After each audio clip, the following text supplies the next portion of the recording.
Clinical examination for patella instability. I'm Spike Erasmus from Stellenbosch in South Africa. We have to listen, look and examine. First, listen. A proper history forms the basis of a proper examination. Ask about a possible family history of knee problems.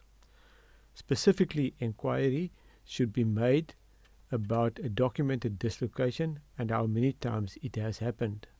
Was it caused by high or low impact, or did it happen spontaneously? Is there a feeling of giving way, perhaps associated with sudden pain or discomfort? What previous treatment was received? Our patient had an MPFL reconstruction on his left knee 4 weeks before the video was done. The next stage is to look. First, with the patient standing. With the patient standing, look at the leg alignment. Is it neutral, varus or valgus? Look at the patella, especially its height and position in relation with the tibial tubercle. Look at the position of the foot, specifically for a collapsing foot with the heel in valgus. Now let the patient walk. First towards you. Observe the gait pattern and look specifically at the patella movement. Next, look at the tibial tubercle, its position and movement. Now observe the foot and the foot progression angle. Out-toeing should be less than 15 degrees. Let the patient walk away from you. Observe the foot and the ankle. This is a patient with a chronic patellar dislocation. Look at his abnormal foot progression angle with a tibia that looks straight anterior. Last, we examine the patient. The patient is now sitting on the side of the bed with his legs hanging down. Ask the patient to slowly extend and flex his knee. Observe the tracking of the patella. Using ultra-fast 3D computed tomography, Tanaka and Waite were able to describe 4 different lateral maltracking patterns of the patella, consisting of global maltracking,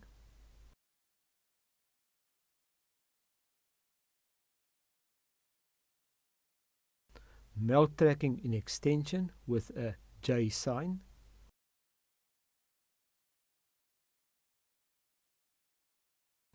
maltracking in extension with diagonal movement,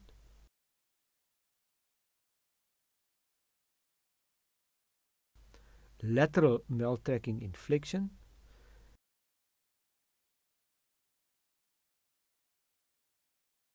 we should also not forget about iatrogenic medial maltracking secondary to an excessive lateral release. Check tibial torsion and ankle movement.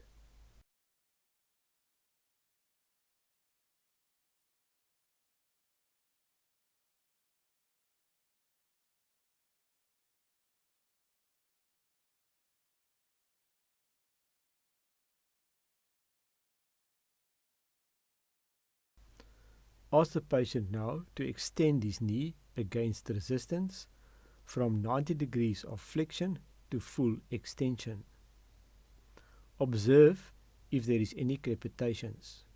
Note at what angle of knee extension it happens and whether it is accompanied by pain. The last examination with the patient sitting is to test the patella stability at 30 degrees of flexion. The patient is now asked to lie on his back. First, check the range of motion in both knees. Flexion and extension on both sides. In unstable patellas, recurvatum is quite common. Now look at the range of motion of the patella from side to side and specifically look for lateral overhang. As I nearly never perform a lateral release, except in permanently dislocated patellas, I do not see any use for the patella tilt test. Next, do hip rotation in extension. I personally do not test rotation with the hip in flexion because the patella dislocates with the hip in the extended and not the flexed position. Test stability in the early ranges of flexion. Look for apprehension and compare the two sides.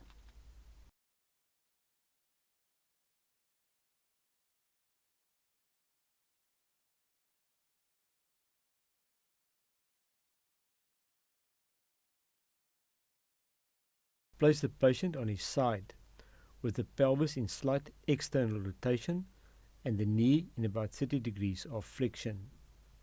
Do the Slocum test for anterolateral instability. A recurrent patellar dislocation can sometimes be confused with anterolateral instability from an ACL tear.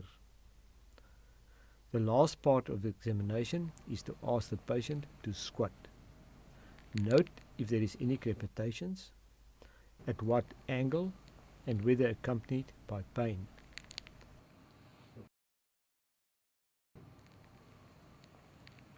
This concludes my talk.